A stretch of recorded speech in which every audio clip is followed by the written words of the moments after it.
반갑습니다. 자, 오늘은 선천, 후천, 중천에 대해서 알아보겠습니다. 하도낙서 육도 삼약을 이야기합니다. 이제 오늘은 개념을 좀 잡는 그런 취지에서 쭉 설명을 해드리겠습니다. 선천, 후천, 하늘 천자죠. 선천, 후천, 중천은 바로 우주를 말하죠. 선천의 우주와 후천의 우주, 중천의 우주. 그러니까 하늘이 우주죠. 우주의 생성 원리에 대해서 알아보는 시간이 되겠습니다. 자, 우주는 어떻게 형성이 되느냐? 지금의 우주는 솔직히 마귀가 지배하는 세상입니다. 현재 우주는 모두 다 하나님이 창조하셨다라고 기독교인들은 알고 있죠. 그러나 실제로 이 우주는, 이 세상은 마귀가 지배하고 있습니다. 왜냐? 전쟁이 일어나지요. 죽음이 있지요. 모든 병겁이 돌지요. 또 가면 싸우지요. 온 천지가 싸움판이죠.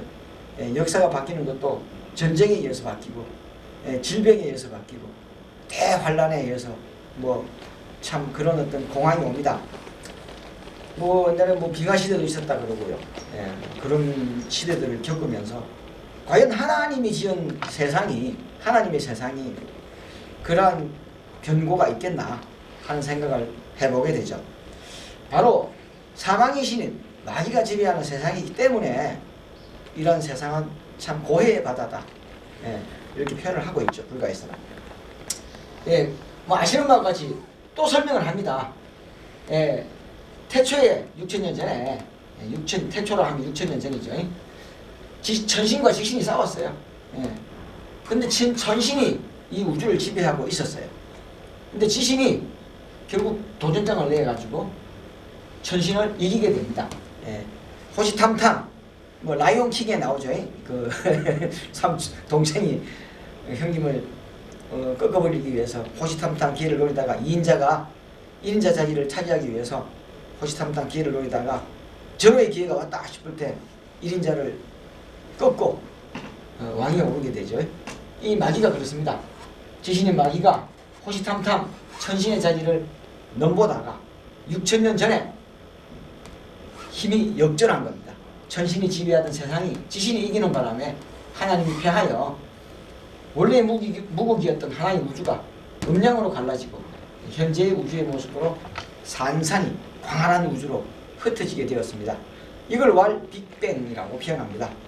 굉장히 짧은 순간에 1초에 굉장히 68승인가 무량대수가 68승이나 된다고 하는데, 더 짧은 총각의 순간에 빅뱅이 일어나면서 0.000000001초에 탁 하는 순간에 이 우주가, 광활한 우주가 하나의 점에서 생성이 되었다고 하죠.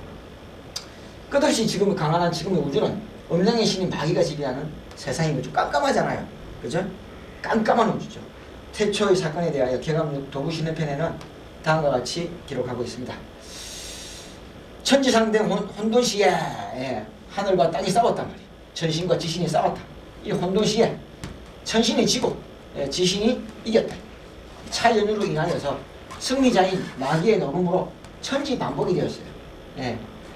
하늘이 위고 땅이 아래인데 땅이 위고 하늘이 아래로 내려가게 되었어요. 그래서 이 그리면은 천이 밑에 있고 지가 위에 있습니다. 지신이 위에 있고 천신이 아래에 있게 되죠. 천지반복 할 일 없어. 지상공을 이뤘다네. 귀신 세상 되었으니 신기라고 할 수 없고, 하나님이 먼저고 마귀가 뒤인데 귀신이라고 한단 말이죠. 귀신, 신기라고 안 하죠. 귀신이라고 그러죠. 그리고 남양녀, 꼭 남자가 양이고 여자가 꼭 음은 아니지만, 그렇게 남성은 양의 성질이 많고 여성은 음의 성질이 많기 때문에 이렇게 굳이 구분을 한 거죠. 그래서 남양 여음 분명치만 음기발동 차세고로 남부 여성 탈권하여 권한을 뺏겠다 이거죠. 남자는 지고 여자가 이김으로. 그러니까 남신은 하나님의 신이 상징하는 거죠. 하나님의 신이 지고 마귀의 신이 이김으로 권한을 마귀가 뺏어갔다 이거. 자, 그래서 귀승 신부다 이거야. 귀신이 이기고 신이 졌어요.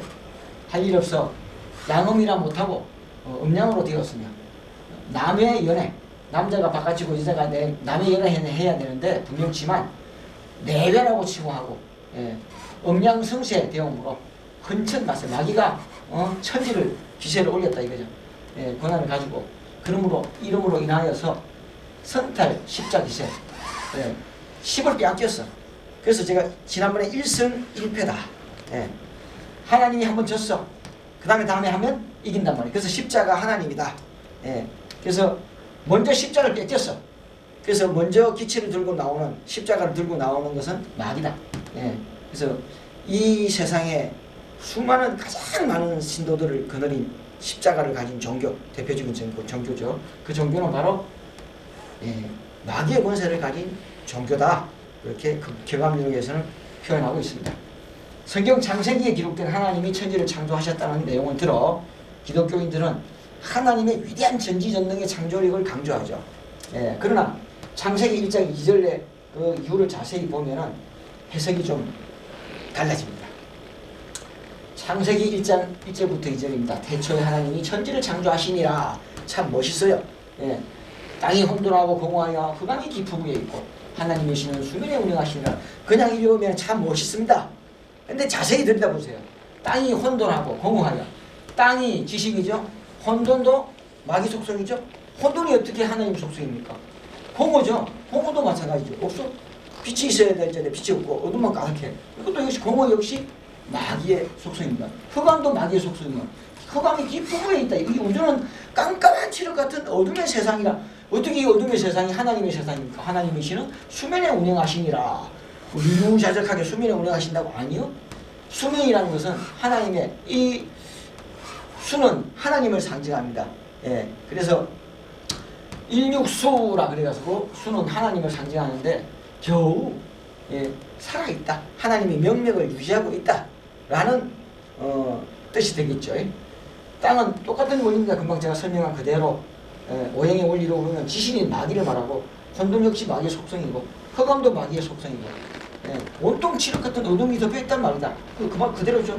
온 천지가 어둠의 신인 마귀 세상이라는 것을 묘사하고 있다. 하나님의 신은 수면에 운행하신다고 했다. 금방 제가 설명한 그 내용입니다. 6천년 전에 마귀가 하나님의 집인 에덴 동산 즉 아담 해와를 빼앗고 이 신라본이죠. 우주의 주인이었던 하나님을 마귀옥에 가두어 버리고 마귀옥이라 하면 이 우주에다 산산이 흩어서 가두었다라는 뜻입니다. 하나님 그걸 하나의 상자다. 저기 천북에 보면은 일적 십거 무기화산이라 괴가 있어요. 그래서 구궁동을 말하죠. 그 결국에는 그 마귀의 틀을 벗어나는 마귀옥에서 벗어나는 그것이 진짜 해방이 되는 거죠. 에덴 동산을 회복하게 되는 거죠. 이제 종국에 가서는 그렇게 되지만 이 당시에서는 아담 해와를 빼앗기고 그 괴 속에 갇히게 돼요. 상자 속에. 즉 마귀옥에 갇히게 됩니다.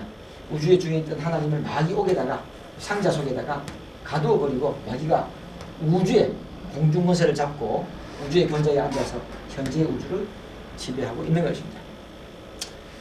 자, 그래서 이 우주 권세를 빼앗긴 천신은 우주의 권세를 쥐고 있는 사망의 신의 지신을 멸하고 다시 우주의 권세를 회복하기 위하여 원래 하나님의 나라의 영생의 세상을 재건설하기 위하여 치밀한 계획을 세우시게 됩니다. 그래서 천지영리 도수에 따라서 그 시대를 이끌어 나갈 하늘의 대표적인 사람들을 배출하게 되는데 그것을 괴상으로 나타낸 것이 바로 하도, 낙서, 육도, 삼량입니다. 그래서 일전에 8강에서인가 하도와 낙서에 대해서 설명드린 적이 있습니다. 5500년 전에 황하강에서 태오복희씨가 이 하늘로 날개를 펴고 승천하는 용마의 등에서 이런 문양을 보게 됩니다.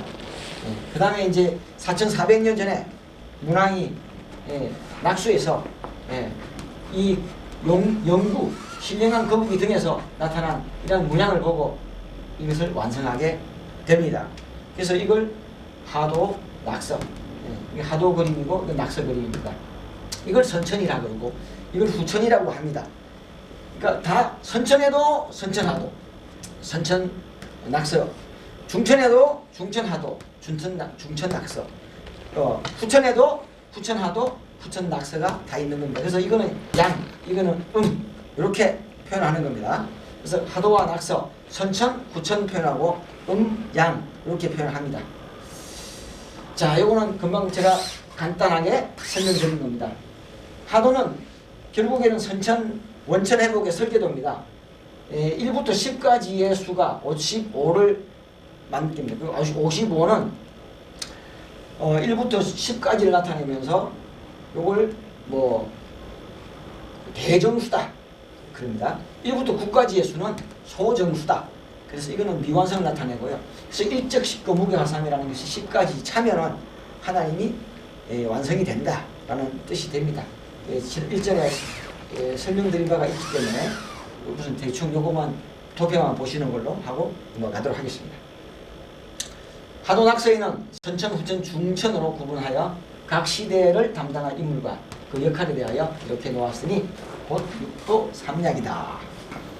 하도 낙서 육도 삼약의 원리에 따르면 선천을 담당하는 복기시와 문왕시가 먼저 나와서 하늘문을 열고 후천을 담당하는 최저우와 강일순이 그 다음으로 나와서 후천인데 중천이라 했는데 중천의 길을 예비하는 역할을 한다.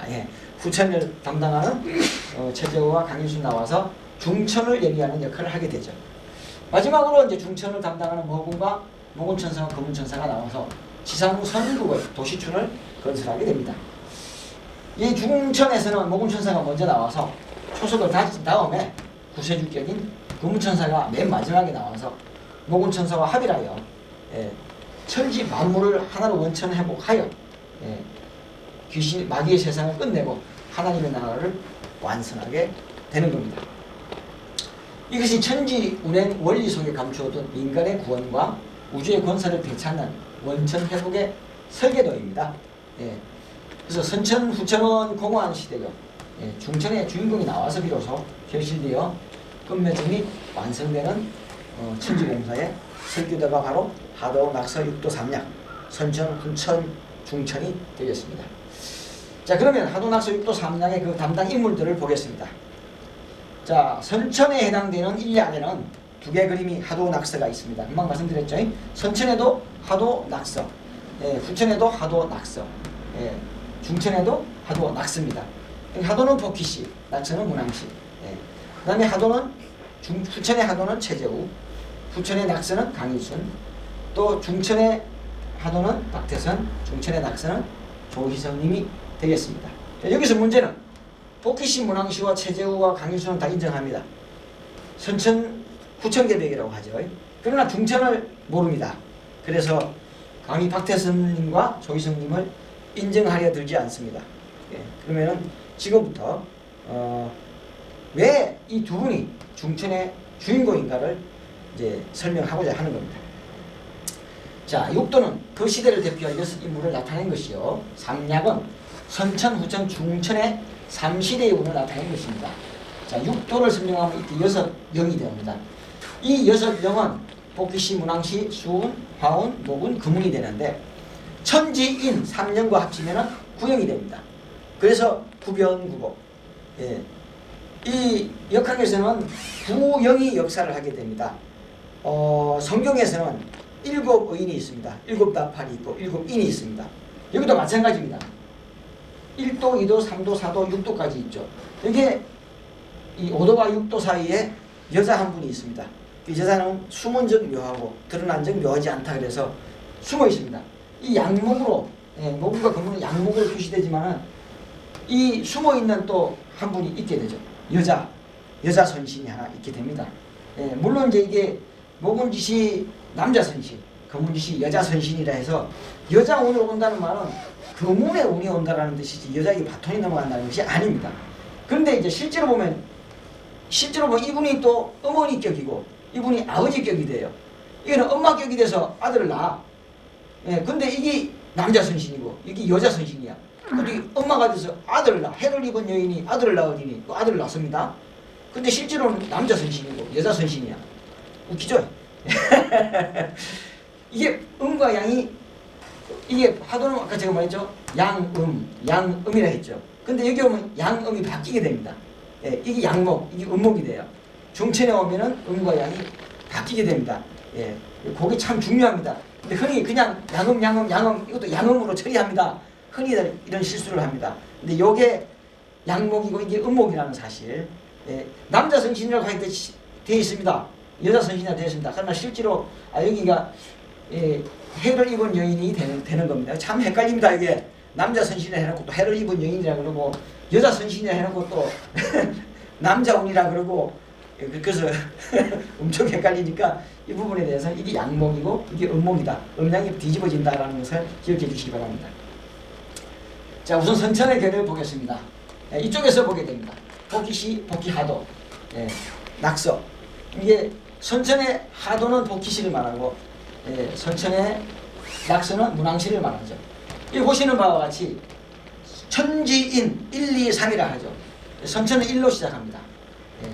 하도도 1로 시작하고 낙서도 1로 시작합니다. 선천 복희시는 태극의 원리를 따라 1, 2, 3, 4, 5, 6, 7, 8 이렇게 태극의 원리로 돌아갑니다. 요거 참 중요합니다. 그리고 이 괴는 그대로 다음 하도 부천의 하도인 수음에게 이어지고 중천의 하도인 박태선님에게 그대로 이 괴가 이어지고 근데 후천에 가면 여기 뒤집어져요. 남과 북이 뒤집어집니다. 후천의 하도는 여기서 2로 수은의 괴는 여기서 2로 시작해 근괴가 2로 시작하게 됩니다. 이렇게 시작하게 돼요. 그리고 또 중천에 가면 똑같은 괴입니다. 그리고 3으로 시작하게 됩니다. 이 마찬가지입니다. 낙서도 마찬가지입니다. 이 문왕의 괴는 보세요. 감, 곤, 1이죠. 감, 곤, 진, 손, 건, 패, 간, 리 이렇게 됩니다. 이 순서가 굉장히 중요합니다. 선천팔계, 후천팔계라고 합니다. 그래서 선천팔계의 순서는 근태일인, 손간, 감곤이 되고 후천팔계는 감곤, 진손, 근태, 간, 리가 되는 겁니다.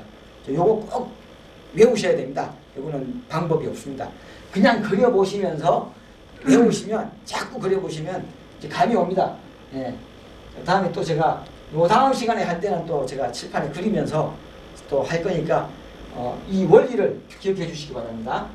하도는 이 건괴가 위에서 시작하고 낙서는 이제 이거는 곤으로 시작한다라고 해요. 1곤, 2곤, 1곤야, 2곤지라고 표현을 합니다. 2로 시작하기 때문에. 근데 실제로는 여기 감부터 시작하죠. 그래서 이런 개로 시작한다. 자, 그 다음 보죠. 자, 뒤집어져 있죠. 수은계는 후천의 하도는 이 밑에서 시작합니다. 북쪽에서 시작하게 하게 돼요. 그래서 건태이진, 손감, 건으로 돌아가죠. 이거는 위에서 시작하겠죠. 반대 방향에서. 그래서 감곤, 진손, 건태, 간디 이렇게 떨어지게 됩니다. 뒤집어 놓은 겁니다. 그 이유는 나중에 설명을 사실 그림자기 때문에 그렇습니다. 설명을 드리죠. 다음 가죠. 중천의 계에 오면 똑같습니다. 괴 모양이 똑같죠. 남바만 다릅니다. 3, 4, 5, 6, 7, 8, 9, 10이 되고요. 똑같죠? 3, 4, 5, 6, 7, 8 그렇죠? 3, 4 5가 중앙이 되어 있죠. 3, 4 맞나? 여기서 맞지? 그럼 3, 4, 5, 6 7은 안에 들어있고 8, 9, 10, 11 이렇게 돌아가는 겁니다. 자, 이제 이 좀 내용을 보도록 하겠습니다. 자, 요 개가 선천의 하도 복희시. 근데 이 복희시 그림과 이거 보세요. 문왕시 하도는 그죠? 1, 6 그죠? 1육수, 2칠화, 4구금, 3팔목 그죠? 1육수, 2칠화, 4구, 3팔 똑같죠 그림이. 근데 이 그림은 다르죠. 이 그림은 다릅니다. 1, 2, 3, 4, 5, 6, 7, 8, 9, 10이 안에 들어가 있다고 보는 겁니다. 그래서 이것을 갖다가 설계도다. 원천 회복의 설계도다. 자, 이 그림과 이거는 이제 원천 회복의 조판 지도라. 나중에 일어날 그대로 조판 지도입니다. 이것은 설계도가 이대로 설계를 해서 이루어질 거라고 생각하고 이건 다 15수가 돼요. 마지막 15진주가 나올 것을 예상하고 안에 5수를 넣으니까 15진주가 나와요. 그래서 15진주가 출현할 것을 두 개 다 설계도가 되겠고 이거는 자연의 원리에 흐르는 상생의 원리에 의해서 물이 흘러서 바다로 들어가는 자연의 이치를 나타내고 있습니다. 모든 것이 다 서로 통합니다. 이거는 상극의 원리입니다. 서로 폭포에서 물이 떨어져서 산지 사망하고 흩어지는 원리. 그런 원리에서 상극의 원리로 흩어지면서 결국에는 변화 발전을 해 나가서 구세주의 출현을 암시한다 해서 두 개 다 설계도가 됩니다. 이제 자, 요 설계도가 잠깐 보세요. 여기 보시면은 칠곡지천에서 완성이 됩니다. 네, 완성이 되면 이 모양과 똑같죠. 그죠? 다시 보세요. 이 모양과 완성이 된 이 모양이 같습니다. 그래, 그걸 미리 알려드립니다. 이 설계도대로 결국에는 천지공사가 완성이 됩니다. 자, 이거는 이제 선천, 일량, 선천, 화락, 용구지도라, 구천, 화락, 음부지도라. 자, 이거는 천, 천입니다. 천, 이거는 지가 돼요. 그 다음에 중천은 이거는 인이 됩니다. 천지인 이렇게 표현하게 되겠습니다. 자, 요거는 구천의 수운의 개입니다. 요거는 구천 낙서의 강일순, 그러니까 화운의 개가 됩니다. 자, 이렇게 알아두시고요. 자, 여기서 참고로 하실 것은 구화식이 안에 들어가 있다라고 생각하시라 했죠. 이거는 문왕시에는 중앙에 오수가 자리 잡아서 생수로 해서 결국에는 십수를 완성하게 됩니다. 자, 흔히 여기 보시면은 이 수운에 기해서 안에 1과 10이 들어가 있죠. 그래서 일적 10거를 하게 돼요. 그리고 지천태계를 이루어요. 그래서 여기서 착각하게 돼요. 이것도 이거는 뭐죠? 수화 기재가 돼가지고 건너갔어. 부천에서 완성이 된 것 같아. 괴상으로 보면 일적 10거 해서 안에 들어가 있어. 근데 이게 다 음이야. 까만 게 다 음이거든요. 양이 안에서 겹겹이 음이 싸고 있어. 못 나와. 아뿔사 사명은 받았으나 이룰 수가 없어요. 그래서 여기 보면 분명히 필, 유, 생산, 영역, 영자라고 되어 있습니다. 필이 영역과 영자를 생산하게 되어 있는데 아뿔사 사명이 이루어지지 않았어요. 때가 이루어지지 않았어요. 참 애석합니다. 그래서 수운을 굉장히 지금 도울 선생도 엄청난 강의를 많이 동경대전에 대해서 이야기하는데, 그래서 허수운을 몰아내고 실수운을 모셔보세요 라는 말이 있게 됩니다. 그러니까 이제 안타깝습니다. 일적 10거 했는데 못 나와. 이룰 수가 없어. 그래서 태음이야. 태음이야. 올랍지. 태음으로서 강에 비친 을의 달그림자다. 큰 강가에 나가봤더니 큰 보름달이 떴어. 강을 잃어보니까 강에 큰 달이 물에 얹어 비쳐요. 아뿔사 실체가 아니오시다. 태양이 떠야 되는데 달이야. 달은 뭐죠? 음이야. 그래서 올랍지. 달 그림자다. 참 안타깝습니다. 이게 수운의 참 안타까운 사진입니다. 자, 이건 화운의 개고요. 이건 뒤로 가야죠. 이건 이제 중천의 개입니다. 삼약. 금방 이거 중천의 개를 봤죠. 이 그림이죠. 중천에 오면 이 목원 되시는 박태선님이 해를 입은 여인. 이게 양이죠. 다 양이죠. 그래서 해를 입은 여인입니다. 근데 이거 남자 지신이잖아, 보여. 중천 지신 남자 지신, 중전 지신 여자 선신이야. 근데 이게 해를 입은 여인이야. 보세요. 필류 생산이야. 필류 출산한단 말이야. 일남일녀를 생산하니. 이 일남일녀를 생산하게 돼 있어요. 그래서 하나님이 잃어버린 아담 향을 다시 찾는 그러한 해를 입은 여인이 되겠습니다. 이 그림으로 딱 나타내고 있는 겁니다. 그리고 이건 7수에 완성이 돼서 금운의 수가 완성을 이루는 겁니다. 이거는 이제 일적 10거 무게 화상이죠. 이거 다 괴죠. 사각이죠. 그죠? 이것도 사각이죠. 이것도 사각이죠. 근데 사각이 없어지고 원만한 원이 3개가 삼일창하는 원으로서 딱 자리합니다. 일적 10거 무게 화상. 기가 막히죠? 3일 원이 3개 딱 들어앉잖아. 이게 일적 10거 무게 화상 진국입니다. 천부경 푸시는 분들 이거라는 사실 좀 알아주셨으면 좋겠습니다. 하나님이 이 괴의 마귀옥에서 벗어나서 원만히 원래의 무곡의 원으로, 근데 무곡이 3개죠. 삼일체 하나님으로 되돌아간 겁니다. 완성이 되는 겁니다. 그게 설계도가 바로 이것이 되겠습니다. 자, 이제 완성의 주인공에 대해서 보죠. 아까 말씀드렸죠. 왜 모군이 박태선님이고 금운이 조희성님인가에 대해서 알아보는 겁니다. 모군 박태선님과 금운 조희성님이 어떻게 중천의 주인공이 되시는가. 모군 박태선님은 금운 되시는 조희성님을 영적으로 낳아 금방 해를 입은 여인이 아들을 낳는단 말입니다. 그래서 여자, 그죠? 여자 선신이 좋을 호자죠. 아들을 안고 있죠. 기가 막히죠. 예, 그래서 금운 되시는 조희성님을 낳아서 이후에 구세주로 선교시킨 영모님이시죠. 영모님 모군 박태선님은 금운 조희성님의 몸에서 합일되어 완성자 정도님으로 출연하시게 되는데 완성자인 금운이 주도하여 지상 천국을 건설하게 되는 것입니다. 그렇다면 두 분이 중천의 주인공인 모군과 금운이라는 것을 어떻게 믿을 수 있나? 개벽유록 농군가에 이런 구절이 있습니다. 개벽일의 초나무, 개벽일의 초봉은 38목은 시황출이다. 38목은이 시황출인데 제가 38가 설명드린 적 있죠. 38가.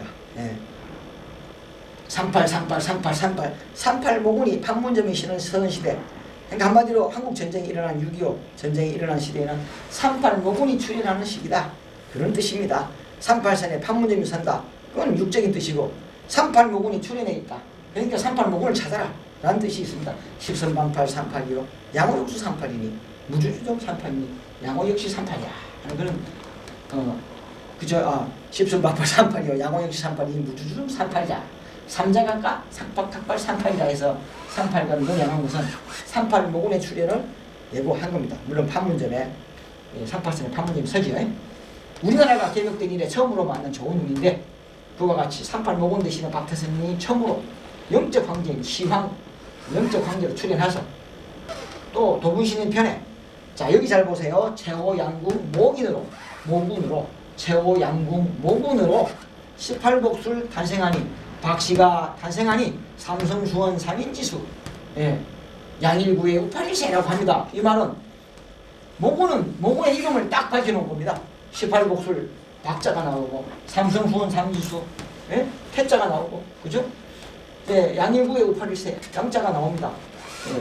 그대로 박태선이나 이름이 박태선이 모군이다라고 이름까지 딱 지난번에 제가 파자풀이 할 때 다 설명드린 바가 있으니까 대충 이렇게 정도로 넘어가겠습니다. 18복술은 박자요. 삼성수원 3인지수는 바로 태자가 되고 양일구의 우팔은 선자가 되는 겁니다. 그래서 박태선이라는 이름이 정확하게 나옵니다. 기가 막히지 않습니까? 경험유록에 주로 박태선이 모군이다. 정확하게 가르쳐줍니다. 모군이라고 정확하게 이해하고 있는 거예요. 자, 또 중천의 또 한 분의 주인공인 금운 되시는 조희성님은 서방 가을을 맡아 주수의 사명이 심판권을 맡으신 분이죠. 결실자랑곡식가 솔직히 우주에 이러면서 우주의 가을을 넘어갈 때 상제하나님이 인간 몸을 입고 온다. 바로 그분이에요. 그분이 그분이다. 그래서 사명인 심판권을 맡으신 분이야. 하나님이 심판권자지 뭐 인간이 심판권자니까. 결실자랑곡식과 그러지 못한 가라지를 추리는 인생 출시 심판권을 받은 내가 곧 그니라. 또 상제지자 두성 그렇게 하나님 직접 몸을 입고 옵니다. 새 41장에는 자 인생 주수 조미당품 뭐 이것도 풀어드린 적 있죠. 이 찌개미 조자에 앞에 붙은 쌀미자를 바람에 날려보내니까 무리 조자가 무리 조씨가 이것도 무리 찌개미 조자를 쪼개서 날려보낸 무리 조씨가 궁을 10성이다. 정도령은 궁을 10성은 조씨로 온다. 그런 이야기입니다. 그리고 명성으로 온다. 또 뭐 희성 뭐 저게 새벽별의 이름 금성의 이름으로 온다. 밝은 새벽별의 이름으로 온다. 그 다음에 이제 성경에도 새벽별의 이름을 준다. 새벽별을 준다. 밝은 별의 이름을 준다. 그래서 명성에 또 불교에서는 명성 출시 득불도라 해서 밝은 별, 새벽별, 금성. 그래서 이분은 내가 감람나무다 했어요. 모군 박태선 장로님은 내가 태어나서 내가 감람나무다. 근데 이분은 내가 금성의 이름으로 왔다. 금운이잖아요. 이분은 내가 감람나무다. 내가 모군이라는 뜻이죠. 그럼 나는 금성의 운을 타고 왔다. 내가 금운이라는 뜻이에요. 근데 사람들이 못 알아듣는 거죠. 금성의 운을 타고 왔다 이거야. 새벽 4시에 태어났다. 그렇게 말씀하십니다. 금방 설명드린 대로 조씨가 바로 조희성님이 중천인의 6도의 사부 금운으로 오신 분을 정확하게 밝혀놓은 겁니다. 그러므로 6도의 끝은 서방 금운인 81궁으로 오시게 되어 있는 겁니다. 그래서 성운론에는 아까 말씀드렸죠. 구형이 있다 그랬죠. 구형. 예, 구형. 예, 구형 중에도 99, 81. 예. 9일은 9, 9, 28, 9, 3, 27. 그죠? 이게 바로 6도 3약이 쭉 내려가서 80, 마지막 99, 81로 끝나는 겁니다. 공교롭게도 승리재단의 전화번호가 343에 9981입니다. 이게 기가 막히잖아요? 예, 343에 9981. 81군 검문으로 오신 분에 딱 기가 막힌 전화번호, 뭐 우리가 뭐 그거 달라고 하는 거 아닙니다. 전화 신청하고 나니까 9981로 나온 겁니다. 뭐 여담으로 뭐 중국집도 9981이 있더라고요. 예, 짜장면 시켜 먹을 중국집에 80을 잘못 걸려온 전화 있더라고요. 좀 짜장면 시켜달라고. 그래서 이게 승리재단입니다. 제가 그런 적 많아요. 예. 그래서 성운론에는 금목합은 동서로서 지상 선국 창건이라 선출기인 후강주로, 선출기인은 박태선 모군이고 후강주는 바로 금운 되시는 분이죠. 무사탄검 두 분이 합운하여, 이부 중용하는 거죠. 합운하여 무사탄검 천년사라. 예, 천년을 누리는구나. 예, 천년의 세월을 간다 말입니다. 자, 이거 천년은 다음에 제가 천년을 말하는 것도 있겠지만은 인간이 어떻게 천년을 삽니까? 예, 신으로 이루어져야 천년을 살죠. 예, 무산도 직업적으로 말씀드리면 그렇습니다. 이루어진 사람들은 천년을 살아갈 수 있지만 이루어지지 못한 사람들은 죽어나가겠죠. 100년 살기도 힘든데 그런 세상이 오는 겁니다. 즉 중천운의 금운 되시는 조이선님과 모군이 되시는 박태선님이 우리하게 되어서 지상선국을 창건하시는구나. 먼저 출연하신 박태선님과 후에 출연하신 구세주 조이성님은 지상천국의 건설을 끝내고 할 일이 없게 되니까 금운고를 뜯으면서 천년을 세월에 보내는구나. 예, 한번 말씀드린 답이 있습니다. 예, 천년, 아이고 천년 언제 살아? 그게 아닙니다. 이루어지면 천년을 뭐 만년을 못 살아요. 예, 그 안에 이루어지게 되어 있습니다. 라고 하는 내용이 있죠. 중천운의 두 주인공이 지상천국의 건설을 끝낸다는 내용입니다. 일을 다 끝내시고 더 이상 할 일이 없다는 내용이 되는 것이죠. 자, 개강렬의 궁을 도가에는 이런 내용이 있습니다. 업조상생 건지려고 십성방주, 노화방주, 그죠? 근데 마지막에는 십성방주입니다. 십성이 누구냐? 바로 모공과 금운이 되시는 분이고, 진짜 십성은 백십성이죠. 금운 되시는 분이 백십성이죠. 십성방주 얘기하여 만경창파 풍랑속에 구원선을 띄우시니 의심 말고 속이 타소. 참 세상에 난리도 아니죠. 엄청 사이비 뭐 어쩌고 하면서 엄청 매도 많이 당했습니다. 십성방주 얘기했으니까 구원선이다 말입니다.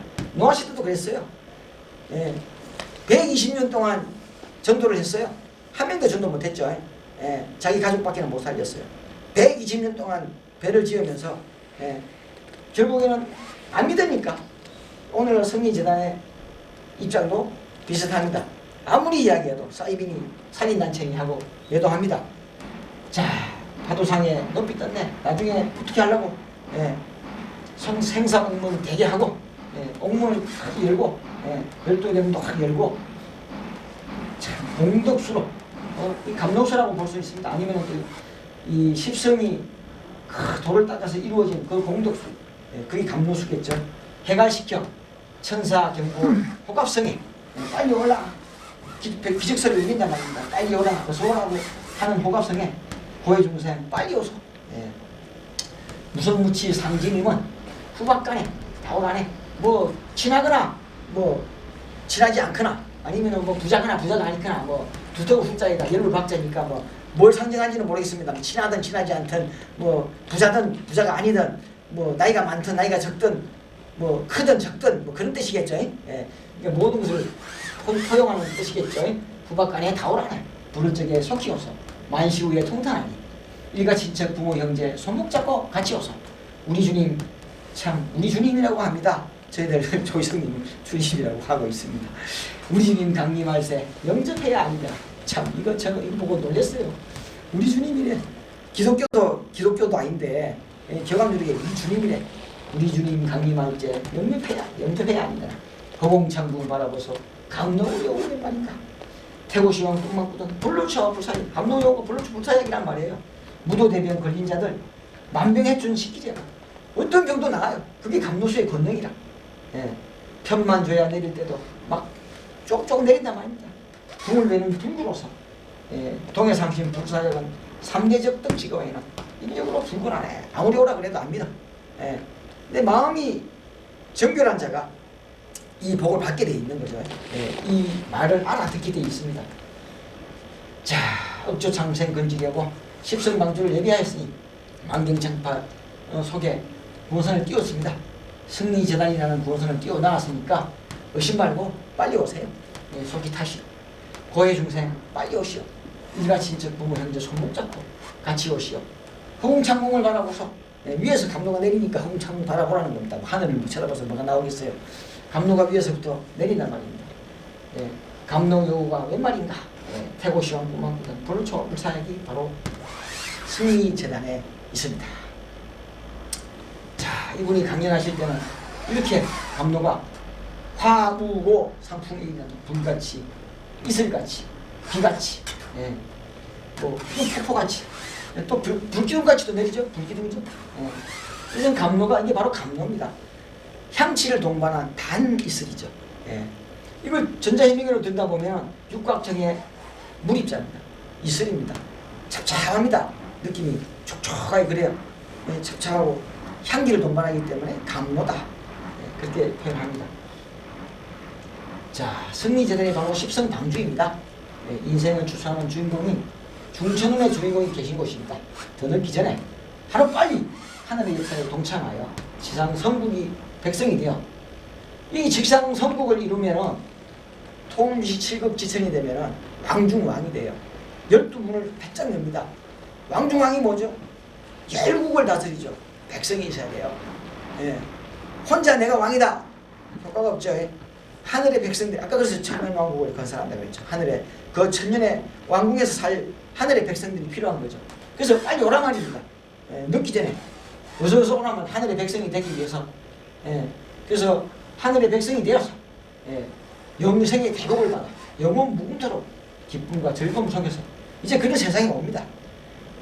불경에서도 뭐 성경에서도 뭐 역학에서도 결국에는 인간이 신선이 되는, 인간의 몸이 죽지 않는 세상이 온다라고 이야기하고 있습니다.